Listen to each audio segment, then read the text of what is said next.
यावेळी आपण भेट देत आहोत सार्वजनिक गणेश मंडळ सर्वनगर या मंडळाला। हे मंडळाचे कार्यकर्ते, आपलं नाव? तुषार जाधव। आणि अध्यक्षाचं नाव? शांबाई सावंत। आपल्या मंडळाचं किती वर्ष आहे? 40वे वर्ष आहे।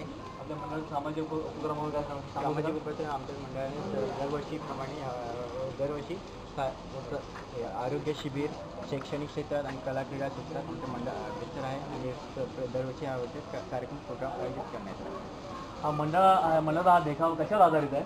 मंडळाचा देखाव हा पर्यावरणावर आधारित आहे। पर्यावरण हानी केल्याने निसर्गावरती वन्य प्राणी घेऊन सामाजिक म्हणजे मुंबई सिमेंटचं जंगल म्हणतात त्याच्यावरती आधारित आहे। आता याची कल्पना कोणाची? कल्पना आमच्या मंडळाची आहे संकल्पना। म्हणजे कुठल्या कार्यकर्त्याचं नाव, म्हणजे ज्याने विशेष असं सहयोग केलं असेल? विजय घोसाळकर कार्याध्यक्ष आहेत, त्यांची संकल्पना आहे। त्यांच्या संकल्पने त्यांनी साकारलेल्या हे कलाकृती। यावर्षी जी तुम्ही मूर्तीची स्थापना केली आहे त्याची उंची किती आहे? त्या मूर्तीची 11.12 इंच, 11.10 इंच आहे। 11.10 इंच।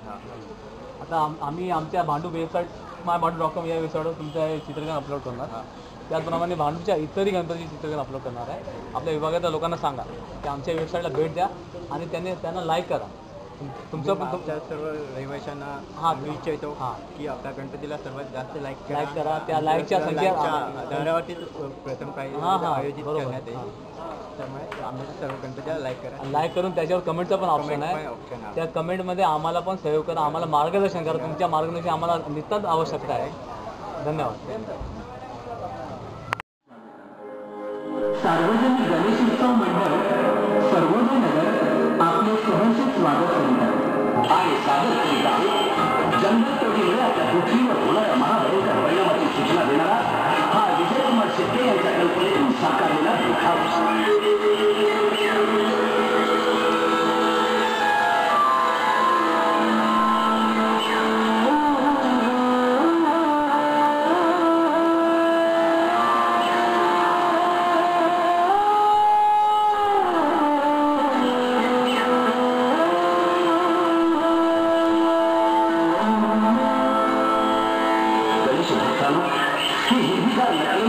पाहून आपल्या मनाला किती समाधान वाटते ना।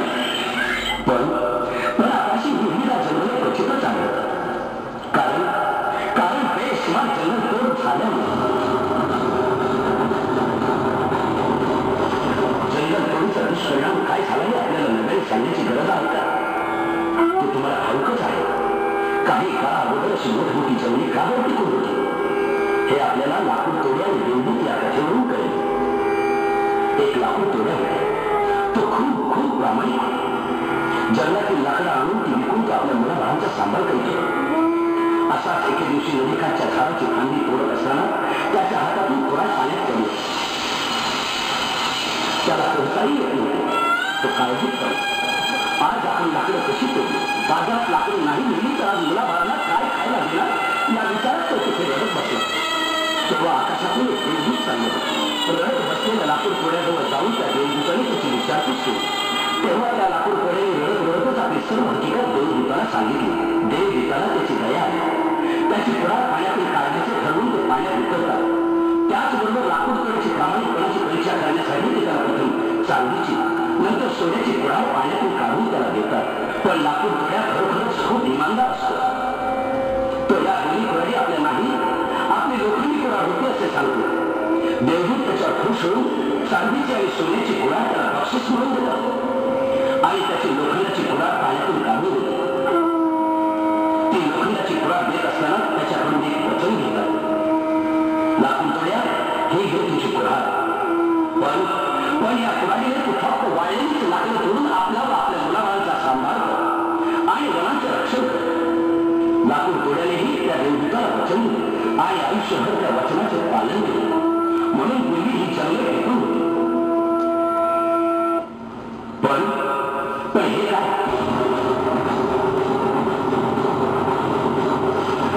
लाकूड तोड्याच्या पुढच्या पिढीने ते वचन पाळलेच नाही। आपल्या स्वार्थासाठी अशी जंगले तोडून हळूहळू शिमेची जंगली उभी राहिली। जंगली नाहीशी झाली की ते मोठमोठी शहरे उभी केली। हे करत असताना जंगलात हक्काने राहणाऱ्या वनप्राण्यांवर अन्याय केला। त्याच्या जागेवर अतिक्रमण केल्याने आता ते कुठे जाणार? या गोष्टीचा अन्याय सहन झाल्या कारणाने जंगलातील वन्य प्राणी शहरात आले आणि नरभक्षी म्हणून संबोधले जाऊ लागले. जंगलात मुक्तपणे फिरणाऱ्या वाघाला लोखंडी पिंजऱ्यात असे अडकावे लागले. तर मग गणेश भक्तांनो, या कथेचा बोध घेऊन श्री गजाननाच्या चरणी आपण सर्वांनी मिळून एक वचन देऊया. आपण आपल्या आयुष्यात एक तरी झाड सुरक्षित स्थळी लावून त्याचे रक्षण करूया आणि अशी नवीन अनेक जंगले तयार करूया. तर बोला, गणपती बाप्पा मोरया.